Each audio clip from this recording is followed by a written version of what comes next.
June 25th, 2022 celebrates the 119th birthday of the City of Pittsburgh.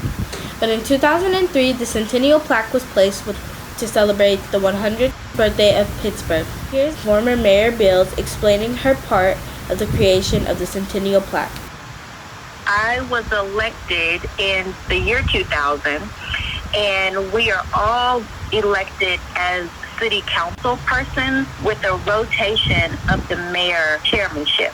So I actually served as the mayor in 2003. Being that I grew up in the city of Pittsburgh, it really was a privilege to serve and give back to my community in such a way. It was very exciting. I love politics.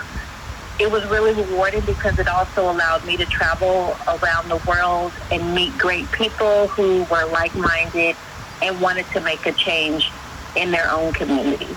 That plaque was one of many, many, many efforts that were a year-long celebration for the city. So we had prayer breakfasts and lots of events throughout the city to celebrate our 100th year, to memorialize the birthday of the City of Pittsburgh.